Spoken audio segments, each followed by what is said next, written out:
Voltamos com o Horizonte Debate. E aquele pedido eu vou reforçar. Tem o filhote, tem o neto, tem o sobrinho aí perto que vai fazer Enem no final do ano? Pode chamar que eu garanto pelo menos 3 questões com relação ao que a gente vai colocar aqui agora. Pelo menos 3. Voltamos a falar sobre aquecimento global. Agora nós vamos conversar com o professor Fúvio Cupolillo. Ele é graduado em Geografia, mestre em Meteorologia Agrícola e doutor em Geografia. Atualmente é professor do Instituto Federal de Educação, Ciência e Tecnologia de Minas Gerais, o IFMG do campus lá de Governador Valadares, e é de lá, dessa terra bacana de Governador Valadares, que a gente conversa com o professor Fúvio. Professor Fúvio, boa noite, como vai? Tudo bem? Boa noite, Jairo. Bem-vindo ao Horizonte Debate. Estar falando com vocês. Perfeito. Professor, nos coloque um parâmetro, nos coloque aquilo que o senhor tem pesquisado a respeito desse tema tão importante. Qual que é o paralelo entre a ação antropogênica? O aquecimento global de fato existe ou o Donald Trump tem razão nessa história toda?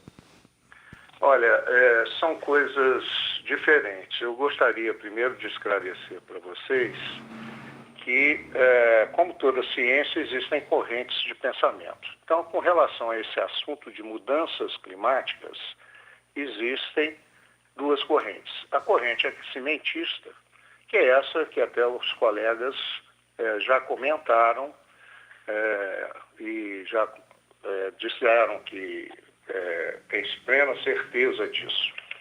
Eu confesso a você que eu não tenho tanta certeza assim. E vou explicar por quê. Porque existe uma segunda corrente, que é a corrente do resfriamento global, e não do aquecimento global. É uma corrente que tem uma quantidade menor de cientistas, mas são cientistas que contradizem, fazem o contraponto do aquecimento global.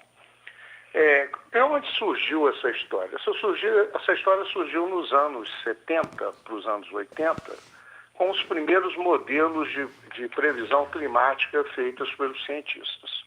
Nesses modelos de previsão climática, 6 deles convergiram para o aquecimento. Os outros 20 e tantos modelos não convergiram para o aquecimento. Então, eles pegaram esses 6 modelos e começaram a trabalhar desde aquela época até hoje, e agregando sempre um parâmetro meteorológico. Então, um ano foi mar, o outro ano foi nuvem, o outro ano foi corrente marítima. E no final, até hoje, nós temos aí 15 parâmetros nesses modelos e que não representam a realidade do planeta, porque na conversa entre oceano, atmosfera e continente, existe N variáveis combinando. E não tem modelo para simular todas essas variáveis, seria impossível. Mas a corrente aximentista coloca que isso é correto, esses modelos estão corretos, mas são questionáveis. Por que são questionáveis? Porque o planeta ele é 75% água. 25% são continentes. Desses 25%, 14% são áreas ríspidas, florestas, desertos. Aí sobrou 11% para as áreas urbanas e rurais. Desses 11% das áreas urbanas e rurais, 5% são áreas urbanas e onde estão a maior concentração de poluições produzidas pelos seres humanos. Então, a grande pergunta que se faz é como é que 5% pode influenciar os outros 95%? Essa é a polêmica entre a visão de resfriamento e a visão de aquecimento.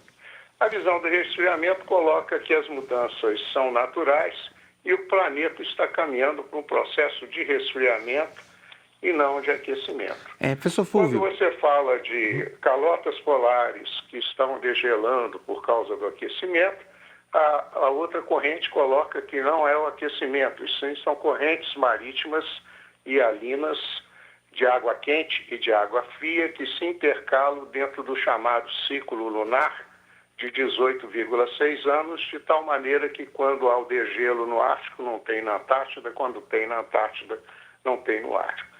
Então, essa polêmica, ela é infinita, né? Tem pouco tempo que eu mexo com isso, tem mais ou menos 30 anos, e eu nunca consegui chegar a conclusão nenhuma em vários colegas meus. Agora, tem muitos colegas que são sementistas que acreditam em ponto. Agora, professor Fulvio, Apolo, Guilherme, fiquem à vontade também para participar com a gente. Como nesses 30 anos o senhor observa, por exemplo, um movimento, portanto, vou chamar um movimento político-científico, através do IPCC, né, do International Panel for Climate Change, como disse, um Prêmio Nobel da Paz, as várias COPs, o Apolo colocou a de Copenhague, eu me lembro de estar na África em 2009, e a CNN falava disso o tempo todo. Como pensar? E aí a visão do Fulvio, o Horizonte Debate é feito de opiniões, como que você observa isso? A verdade a teoria cimentista, ela se organizou melhor? Na realidade, Jair, o que acontece é o seguinte, vamos por partes, né? Porque, na realidade, na sua fala, você jogou uma série de questionamentos. Primeiro, o Prêmio Nobel foi da paz, não foi da ciência. Sim. Por quê? Porque o IPCC, que é composto por 2.000 cientistas, que não são mais 2.000, e que a grande maioria não são climatólogos, é uma minoria que é climatóloga, eles tiveram o Prêmio Nobel da Paz e não da ciência, que pode tantos cientistas obterem só o Prêmio Nobel da Paz. Eu tenho a resposta para isso. Porque, pelo menos, amedrontou a população mundial com relação a isso. Então, as pessoas começaram a se preocupar mais com o meio ambiente por causa disso. Mas não quer dizer que o aquecimento global seja uma verdade ou não. O que eu quero alertar também, Jairo, é o seguinte. Você falar que em Belo Horizonte aumentou a temperatura nos últimos 50, 60 anos, correto. Por quê? Aumentou o número de prédios, diminuiu a área verde, aumentou o número de automóveis, aumentou a poluição. Isso é clima urbano. Agora, você pegar as cidades do mundo e dizer que as cidades do mundo vão esquentar o planeta, aí começa a ter a polêmica se isso é verdade ou se não é, entre as duas correntes. A minha função é que eu acho que é importante falar isso para os telespectadores e para os dois colegas que estão aí também no debate, é que precisa mostrar para a população que existe duas correntes de pensamento nesse sentido e que nada está se batendo no martelo com relação a isso. Porque, veja só, se fala que muita gente ganhou dinheiro com a exploração do petróleo e essa exploração do petróleo está gerando aquecimento global.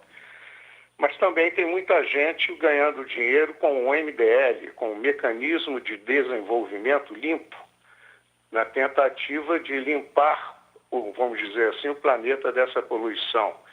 Então, essa visão capitalista existe dos dois lados, sabe? Tanto do lado aximentista como o lado do resfriamento. Eu coloco isso como um grande ponto de interrogação. Agora, é importante dizer, Jairo, que não importa se está aquecendo ou se está esfriando, a gente tem que fazer o dever de casa, é cuidar do seu quintal, entendeu? Porque o que importa é a nossa qualidade de vida e não usar o terrorismo climático de falar que está aquecendo, se não fizer isso vai acontecer aquilo. É uma coisa assim, eu acho isso muito triste, fazer isso principalmente com jovens, né, que estão começando a vida hoje. Perfeito. Eu queria aproveitar para falar só mais duas coisas, se é possível, com relação ao Al Gore. O Al Gore, depois que ele fez aquele verdade inconveniente, trabalho dele, né, que ficou conhecido mundialmente, logo depois disso, vocês façam até questão, procurem no Google aí Montesino, Califórnia, Al Gore. Você vai ver que nessa mesma época, ele comprou, naquela época do boom imobiliário nos Estados Unidos, ele comprou uma mansão em Montesino, Califórnia, à beira do Oceano Pacífico, aquele oceano que ia invadir o continente. Então, se ele fez isso, foi uma bagatela de 8,5 milhões de dólares. Então, se ele fez isso, eu gostaria de alertar para vocês o seguinte, que tem alguma coisa suspeita nisso. Como é que pode? O camarada que falou que o mar vai invadir o continente, ele compra uma mansão na beira do Oceano Pacífico.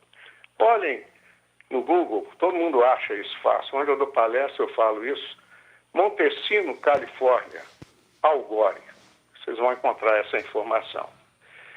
E a outra informação também é com relação ao número de partes por milhões de CO2 que é lançado na atmosfera, 380 ppm. Como é que isso é medido? Algum tempo atrás, isso foi mais ou menos há uns 5 anos atrás, uns hackers invadiram os